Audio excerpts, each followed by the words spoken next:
মালদার কালিয়াচকে 4 বছর বয়সী এক শিশুর শরীরে H9N2 ভাইরাস ধরা পড়ল। এর আগে 2019 সালের শেষবারের মতন বাংলাদেশের একজনের শরীরে এবং ভারতের পুনেতে এই ভাইরাসের সংক্রমণ দেখা দিয়েছিল।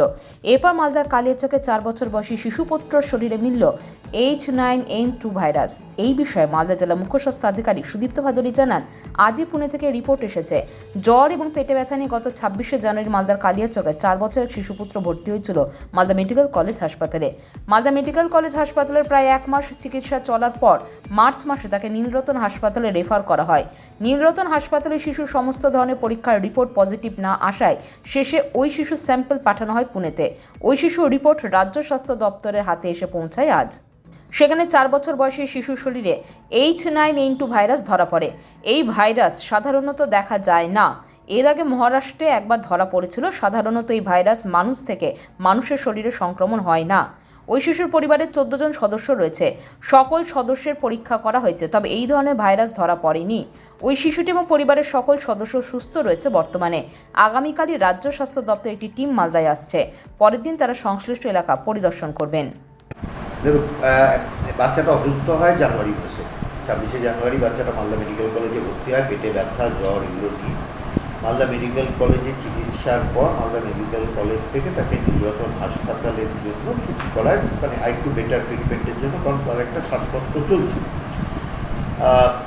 এবার তারা নীলরতন হাসপাতালে আলটিমেটলি 1 মাস প্রায় মালদা মেডিকেল কলেজে ছিল, চিকিৎসাধীন ছিল।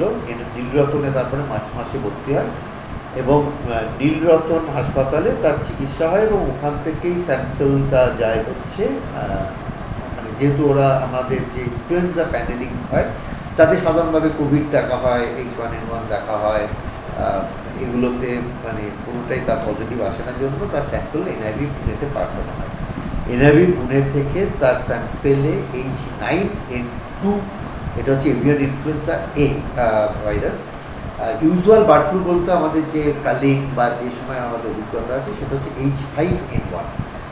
তো H9N2 খুব রেয়ার ইন্ডিয়াতে, মোস্ট লাইকলি এটা আরও আগে আর একটা মহারাষ্ট্রের একটা কেস রেকর্ডেড আছে। চায়নাতে কিছু পাওয়া যায়, যেটুকুনি লিটারেচার বলছে, বিশ্ব স্বাস্থ্য সংস্থার যে ডকুমেন্ট বলছে, এটা মানুষ থেকে মানুষের ট্রান্সমিশন খুব কম, খুব রেয়ার। ARD ডিপার্টমেন্ট অর্থাৎ প্রাণী সম্পদ বিকাশ দপ্তর থেকে তাদের সমস্ত ওখানকার যে ফার্মগুলো আছে তাদের স্যাম্পল পাঠানো হয়। কোনো স্যাম্পেলেই এই ইনফেকশনের কোনো ছোঁয়া পাওয়া যায় না। বাচ্চাটার বাড়িতে 14 জন মানুষ আছে, কন্ট্যাক্ট ট্রেসিং জানুয়ারি মাস ফেব্রুয়ারি মাস ধরেই করা হয়। ওই অঞ্চলে আর কারো এরকম কোনো সিমটম পাওয়া যায়নি, প্রত্যেকেই সুস্থ আছে। বাচ্চাটাও মে মাসে নীলরতন হাসপাতাল থেকে ছুটি দেওয়া হয় অক্সিজেন সাপোর্টে। খুব সম্ভবত আজকে আমাদের NIV পুনে থেকে ফাইনাল সিকোয়েন্সিং রিপোর্টটা স্বাস্থ্য দপ্তরে আসে। স্বাস্থ্য দপ্তর সেটা রিপোর্ট করেছে। আমাদের সেই সময় থেকেই ইনফ্লুয়েঞ্জা লাইক ইলনেস, আমরা ILI বলি, তার সার্ভেলেন্স জারি আছে। মালদা মেডিকেল কলেজে ইনফ্লুয়েঞ্জা টেস্টিং হয়, সেই টেস্টিংও জারি আছে, সেই টেস্টিংটা জারি থাকবে, সার্ভেলেন্স থাকবে। রাজ্য সরকারের একটি উচ্চপদস্থ স্যারেরা আসবেন আগামী 2-1 দিনের মধ্যেই। তারা সরজমিনে বিষয়টা দেখে পরবর্তী গাইডলাইন্স আমাদের দিয়ে যাবে। এখনও অবধি পরিস্থিতি নিয়ন্ত্রণে আছে, কোনো অসুবিধার কিছু নেই এবং এই লাস্ট 3 মাস ধরে আমাদের সার্ভেলেন্স চলছে। নতুন করে এই ধরনের কোনো রোগের প্রকোপ আমরা দেখতে পাচ্ছি। সাহেব, এখন শিশুটি কি বাড়িতে সুস্থ?